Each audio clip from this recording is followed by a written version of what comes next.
We got Patrick Henry football in studio as we pan to the left. Guys, I have been told that we won't be talking this episode. This is mostly just going to be like shrugs and nods. And, okay, we'll put in subtitles. You guys will just text me the subtitles for us to do afterwards. What's up, everybody? Let's zoom out a little bit so we can see everyone that's here. Coach, let's start over on you. Let's go down the line. Let's give everyone a quick introduction because without a face mask and a number, very hard to identify any human being that is a football player. So you are not in high school, though. You are currently the head coach. You're not a Helix player. But yeah, let's go down the line. JT O'Sullivan, head coach. Patrick Henry, year 3. Feels like maybe a little bit more, but excited for this group. Kory, he's this one. Excellent. That's the former pro right there. That's knowing how to do media. Kory Symington, O-line and D-line, class of 2023. Hassan Noureddine, middle linebacker, tight end, class of 23. Jeremiah Symington, wide receiver, DB, class of 22. Makai Elliott. It goes up. It goes. There you go. Makai Elliott, tight end, DN. Don't roast on him. He did exactly what he was required to get in front of the mic. That's a teammate laying out and sacrificing there, right? Only to be ridiculed by you guys. Yeah, so a couple of juniors, a couple of seniors. What is the makeup of the team this year? Did you guys get hit really, really? I mean, I know you lost a couple of signature pieces with like Kai Jesse and like clout-worthy on Twitter type teammates, but did you really suffer from graduation, or are you guys kind of happy with where you're at with juniors and seniors this year on the roster? Sort of yes and no. We lost most. Okay, hold on. Just a little ground rules. That's not an answer to a question. You can't say yes and no. Which one is it? Are you happy or not? I say yes, because we lost basically our entire O-line. So we've somewhat recouped from younger guys coming in and wanting to learn. You don't have to trust these skinny little dudes. Yeah. But I think our O-line has just as picked up from where we left off as of last now year. I'm looking down the line and I realize the O lineman is the only one without sleeves here today. Is this reflective of the O line culture, or is this? Did you just rip these off just for show here, or are you trying to?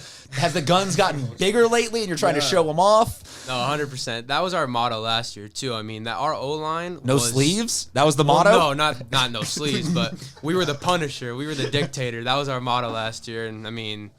That's literally how it went all year, just punishing people at the line.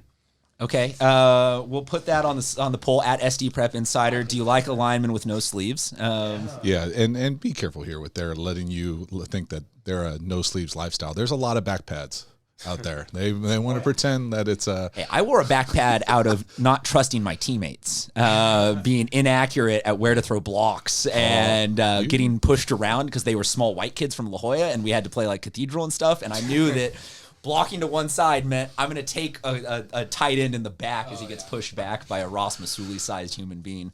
If the intern gets a little frisky, I apologize. We can kick her outside. So wait, you're saying don't let them con me into thinking that these are a bunch of if you're a back pad guy, type guys. If you're a back pad guy, you might vibe with the vast majority of the guys out there. Can't tell if that's a compliment to me or an insult to them, but I think it's a little bit of both. Thank you. Well, and back to Makai's point earlier, don't let them put you in a box, bro. It can be multiple things. we can have graduated a lot of guys who invested a lot into the program and also still be really excited about our pieces this year. And I think that's where we are collectively as a group. There really is great opportunity for guys to step into roles where maybe they get to touch it a little bit more than they have in the past. But at the same time, the mindset, the vibe, the kind of way we go about business is we're building. We're what? 5 days worth of practice in? Because I know on the 2-a-days you got to do a day off afterwards, or a break. 7 practices, 10 practice. How far are we into the preseason at this point? We've been practicing for. We're going on our third week, I believe. So you guys are at the point where things are fully installed, and you can get a feel more than just just up to, where are we in the progression of getting ready for the season? We got you guys scrimmage who this week? No scrimmage this week? We're not scrimmaging nobody. Deal. Ourselves, so. Okay, fair enough. But just in terms of season prep, where are we? If you had to put a number on 0 to 100% ready for the season, what are we feeling? 95%. Yeah, we're in game planning mode. Yeah, we're already about Mount Miguel, game plan. So I think we're all ready to rock and roll. Would you have agreed with that number, Coach? Because you deferred to them initially to answer that. Well, I was just curious to see what they would say. Our process is probably a little bit unique when it comes to like we don't necessarily stop installing ever. It's really kind of I take it as kind of a threshold of what they can handle. I want to throw as much as we possibly can at them. Whatever they're good at, we'll try to do as much as we can. So they can never exhaust your playbook. You have if I handed you the smartest quarterback in the history of football, you'd be like, "Let's go! I've got a billion of these drawn up." Yeah, I just think philosophically that's not how I work. It's not necessarily like we cap something out. We have plays that we have installed in practice that we've never run in 2 years. So if it fits our personality, our team, we'll run it. Has he installed anything that you guys have looked at and been like, "Coach, this is trying a little too hard. Like you're crazy. We can't physically pull this off." Most definitely. Yeah. Sometimes, but mostly everything he's gaming us. Like no, you haven't reached the. One of you is smart and doesn't want to run tomorrow. Hey, I never get to touch the ball, so I got to play now. Fair enough. Fair enough. Who are some guys not in this room that we should be looking for this year? Who are maybe some people poised to have some breakout years, or just the unthanked linemen that won't get a highlight on a Friday night type thing? Should we tell him who's back? Or if you want to keep this all a secret, just tell me all your JV players, and we'll look for the wrong guys, and we'll completely mislabel it. I would say Tobias Harris, running back. Okay. He played last year. I mean, he had a touchdown in the Crawford game at the end, and I don't know. He's a dude. In my opinion, he's a dude. Okay, I have learned slowly over the last couple months that's the longer and deeper you just say he's a dude, like that's a compliment now. So no cap, I suppose, about the dude. Like That's how you want to say it. But hey, look, man, I swing and I miss a lot of this. My 10-year high school reunion hit me really hard. I realized that I'm a little further away from all this than I remembered being. But so you got a couple dudes that are poised to break out. You've circled the Mount Miguel game early on. You have had a weird, though, year and a half waiting for a regular season schedule to come back. So looking at everything else you guys have in the first couple of weeks, as we pull it up here, we will have it on our social media for anyone that's just listening. You guys have Mount Carmel, Monte Vista, Point Loma, Bonita, Morse, UC, Coronado, San Diego. Is there anything specifically that you guys have circled on that calendar, or are you going to give me the 1 week at a time? We're just looking forward to who's in front of us on a Friday. 1-0 every week. Fair enough. Yeah. Hey, look, some teams I can get through, other teams I can't. But I guess I will check back in with you guys every week for an honest answer as to what you think of that opponent from that week. Well, real quick there, the schedule, they do a great job of kind of staying in the moment and being prepared like that. I think that the way that this thing has gone for many of them in their high school careers is there isn't really, or at least for me, the built-in rivalries with how San Diego does their leagues, where we're re-leaguing every year, and we've got teams that we might have thought that are our rivals in the past aren't even on the schedule, and so that part of it is a little unique, and so you kind of do have to take it that kind of game by game, vibe by vibe type of moment. You're entirely speaking my language. I have been heartbroken, by just learning that I'm old and I have gray hair now and like there's a little bit of distance, but also learning that some of these rivalries have completely fallen apart. For the four of you, do you have any concept, have you heard at all what high school sports was before it was the current division system where you can get bumped up and down? It was only capped and enrollment based. Like you were like Cathedral was a D4 school for like 25 consecutive years just because they were small. San Diego was a D1 school forever just because they were big. You had no, hey, I know. Come here. She says, Coach, you make a great point. But yeah, some of these schools, you would play them forever for like 90 plus years because they were in your league. And then in the last 5 years, teams have just bounced in all directions. And I talked to some of these coaches. They're like, oh yeah, I heard that used to be a rivalry for our school. And I get it that like, you got to do what you got to do to not get squashed by an open division team every year or get a tougher opponent and not play D5s every year. But do you guys miss if I said to you, like, you could have an ancient rivalry that Patrick Henry just is handed down from every year? Would you want that, or would you want to start that with a current school that you have as having them just be forever your primary rival? Yes. Yes, who? Please. I mean, Sarah, they've kind of been our rivals for a good while now. It's politically incorrect to call them Canyon Hills Sarah anymore. rattlesnakes. Yes, thank you. Shame on you. snakes. That's cultural appropriation for My you bad. to even bring that up. I think that might be a fine. You might have to pay the indigenous people. Coach, you were going to say something? You were going to say a rival? No, I would agree. I would agree with Hassan as far as GC. Is that what it is?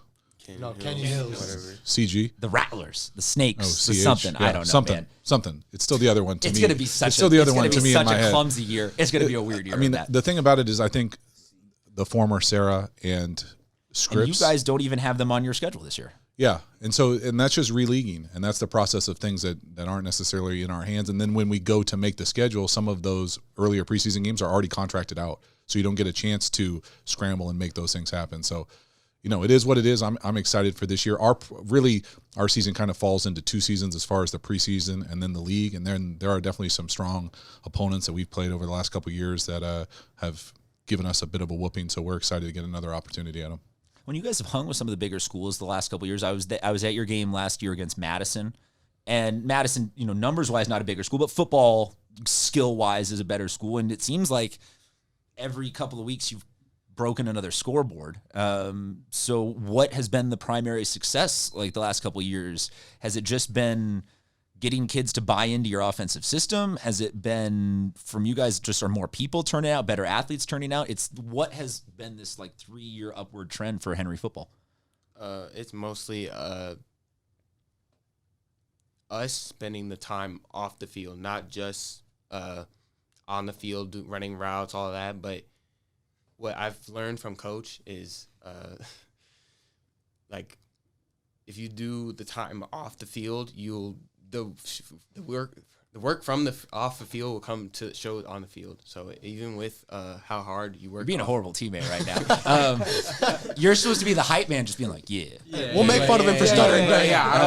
He tries giving high speeches and he still fails anyways. Was this the pregame speech? Yeah, no. Guys, in the weight room. I'm feeling like we really, tonight we should probably score maybe more points than the other team.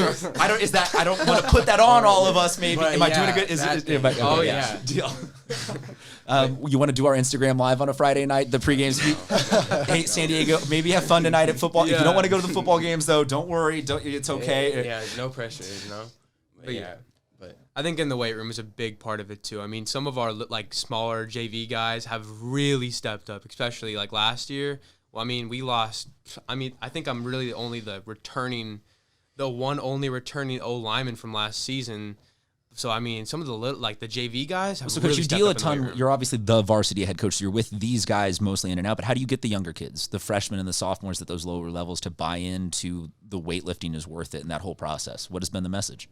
I mean, these guys are our ambassadors. It's one of those things where they really do buy into the system that we're asking them to do. We try to hold them accountable. We kind of elevate the expectations for effort, for preparation, and that translates into hopefully a really good experience. And a good experience at this level comes with obviously playing with your friends, having a good time, great environment, but also winning some games and doing it the right way. And they really have bought into that. And I think you can see it with kind of the way that we go about it, the buy-in, the kind of belief from the ground up as far as what the program is and how we're building it, and just going out there and having fun. These guys it's fun for me to watch them, even just practice. They're starting to understand the expectations for the energy, the improvement, all those types of things. And then they build it to the younger group, and then that's their normal. That's just their high school experience.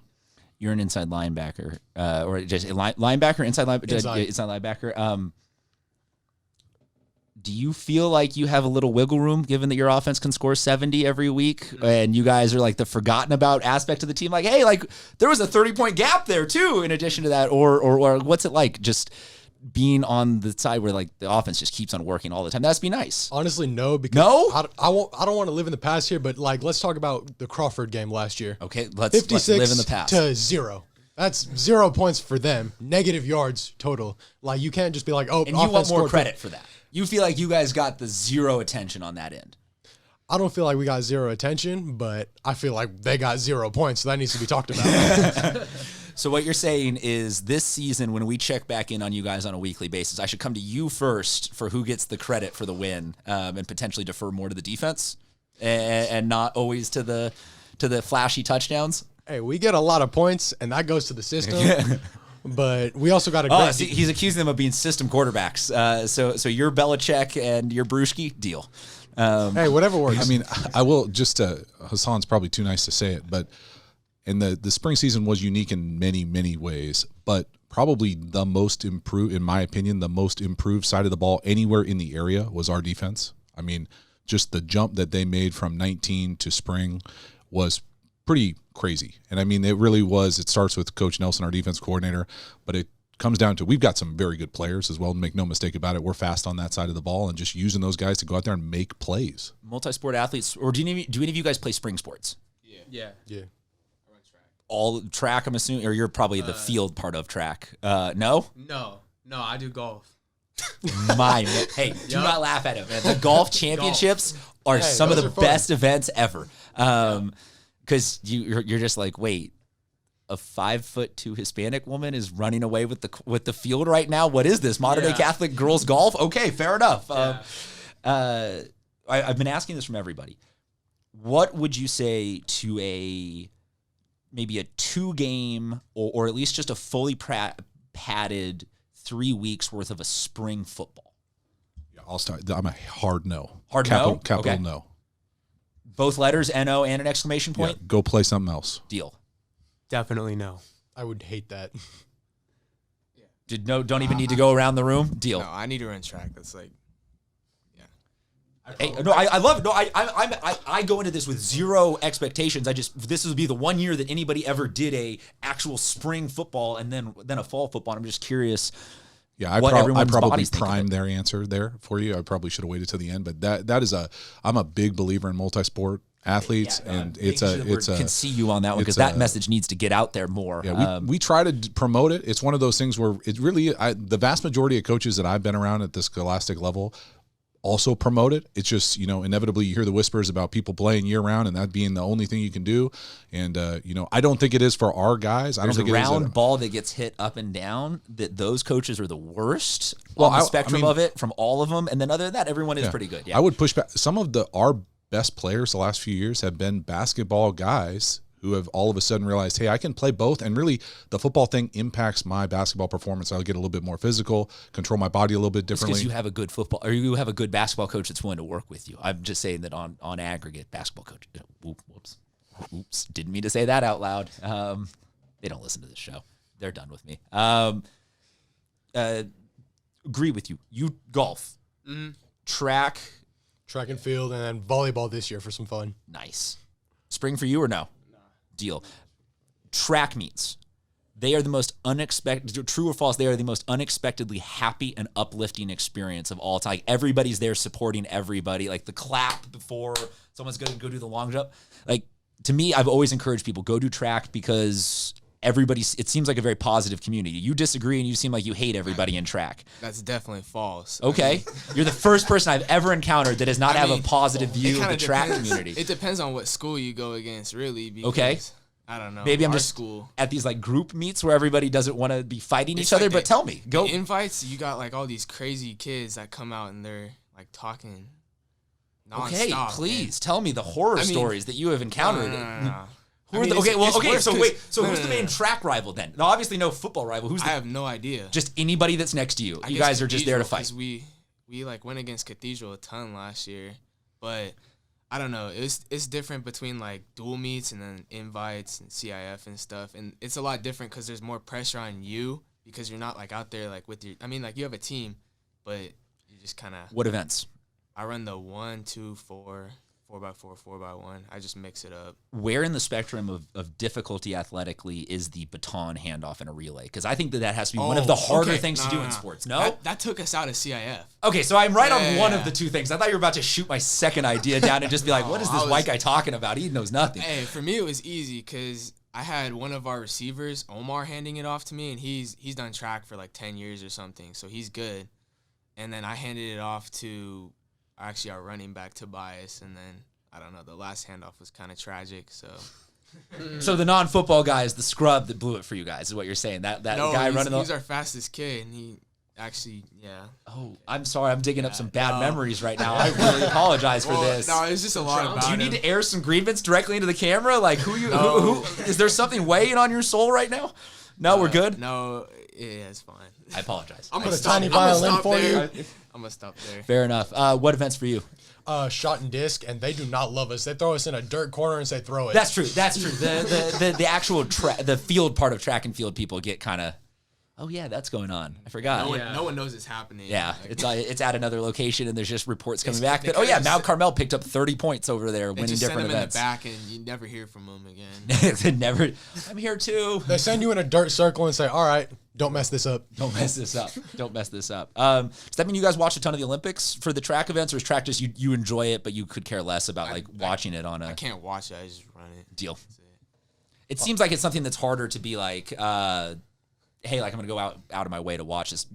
Are you a golf person, or is golf just fun for the? Well, no, that sophomore season where it was like a weird short spring season, I did shot put for like maybe a couple weeks. But this upcoming season, I mean, I've been playing golf forever. So I Oh, figured so golf's a passion for you. not You're really a crushing it. passion, more of like a this will get me out of weight room in the spring type of thing. May I ask you you're this lazy. year? Are there uniform requirements for golf? Yeah, collared shirt. That's it though. Collared? You can wear shorts, pants. You can do whatever. I hear collars. I don't hear a requirement on sleeves. It's like no sleeves. Is there the Definitely option no that we Chop can the go polo. collared I am polo, no definitely- sleeves this year? I'm definitely cutting the polo and. You're willing to rocking rock that for right now on 100%. camera. You will guarantee us that that's the 100%. deal. Fair enough. 100%. Coach Let's seems go. to you might not be welcome back to the football program after that. Brand ambassador indeed.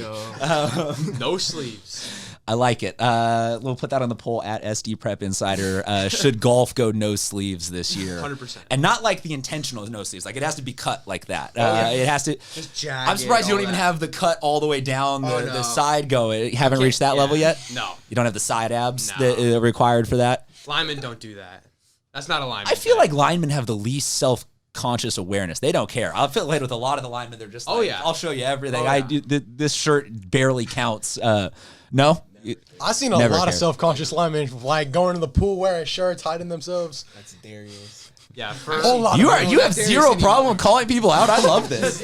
Do you want to come back when you're done playing? You want to come back and work for us? As just like the fire starter on a weekly we can basis. talk smack now if we want.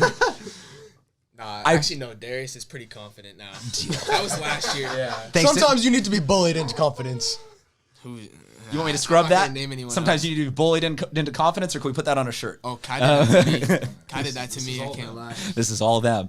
It seems like you have a genuinely authentic group here, Coach. And I would assume that you've enjoyed these guys for a couple of years now. But for you, what is it like to finally just have like a full season, limited now COVID restrictions, or are you completely COVID free in terms of having to do any extra anything? I don't think on a- we'll ever go back to exactly how we did it before, as far as like the mental model of what football is, as far as like meeting in classrooms and doing that type of thing. We're always going to probably find a different way or better way So to do outdoor things. meetings or Zoom meetings, or what is that? Like what has been maybe the one structural change that We did people a might lot be of surprised Zoom. by? We did a lot of Zoom last time. We probably have just gotten away from meetings. And so we're a little bit more like video install, walkthrough on the field, try to provide a bunch of different learning opportunities and not necessarily put them in a box and say, hey, you got to be at this meeting at this time. Like, hey, instead, this video is there. Get to it when you get to it. But the expectation is that you get to it. And if you don't, I'm going to know from a bunch of different ways. And so I think that honestly, it's this group and really this group kind of policing the program to elevate, that preparation element of it. And it bleeds into everything else. And so it just kind of, they know that in my opinion, the best programs are player driven. And you kind of have to have that opportunity to lead, and that's what this group has taken. We will close out with our seniors, both of you, yes? Yeah. What is something that you're looking forward to taking the most advantage of this year that you think you're going to miss the most? And you're like, man, I cannot wait for every one of those opportunities this season because that's what I really love about high school football. Just throwing teammates under buses. I think like learning from Coach O'Sullivan, because he's taught all four of us about tons and tons about football. I don't think like any other coach even like we've learned from me especially. I mean, yeah, same thing that Makai said. Like, I've learned so much from just being in this program, and he's only been here for like I think 3 years now, and I've learned so much and like getting into huddle and stuff. That's her Like, asking saved you to my rub her life, belly. so- That's her trusty. Look, she likes you, Coach. Scares herself. I'm sorry. That was a very horrible way to interrupt a it's sentimental all moment good. from you. But yeah, I don't know, taking away all that I've learned and like developed as a football player, like I don't know, I've gone through like multiple injuries and stuff, so I've had to like work hard and get in the weight room, like put on weight so I can stay healthy and like learn the material and get it all down. So like when I get out there, it's like great. But I've learned so much, and I don't know, taken a lot of life lessons and stuff throughout the process. Deal. Well, we really appreciate you guys being here. I know that today was a 2-a-day, so 4 out of the 5 of you definitely want to sleep, and one of you, can't sleep because you're a coach and you have to take care of all this. But I sleep pretty well, thanks. Deal. You're the first coach that I've talked to that sleeps well during training camp. Everyone else just says there's too much to do or they're too nervous or whatever. And I like this. That's why you and I get along. We will have all of the information on their full schedule available for everybody. This is back over to me. Hi. We'll have all the full information for their schedule in the details on this video and on social media. First game is a home game. It will be. Do we know? Has the student section picked a theme yet? Like, do we know what's going on yet, or no? I like the blackout because we have like the black jerseys now. Yeah. I love the blackout and love to see it in the crowd. But I mean, Maybe we should that's save just the me. blackout. Yeah, those blackout jerseys have to be earned, by the way. Did you introduce those? Because I don't remember those pre-you. Did you design those for them, or? I don't necessarily think I introduced them. I just asked what we wanted as like an alternate jersey. I kind of like grays too, but yeah, no, the black are kind of nice. Yeah, the gray and green looks good on your baseball team. I've seen that combo. I haven't seen it on much other. But the black, most teams that can do black uniforms, I say go for it, regardless if it's one of your school colors. It looks dope. Okay, so we will wait till an official title. But Friday night, Mount Miguel. Congratulations on football being back, and thanks, guys. Hold up. Or Thursday. Yeah, this is the San Diego area kickoff. This is like this might be the first one, so we'll crank this thing up for you. I look like an idiot now. Thank you. I appreciate that. Reading as quickly as possible off of my notes down here. Could not tell you off the top of my head what numerical date is what day of the week. So I really appreciate that. Thursday, the first game, I'll go back and dub over and be like, hey, this is much more exciting. Thanks, guys. Really appreciate it. We'll talk to you hopefully later this season.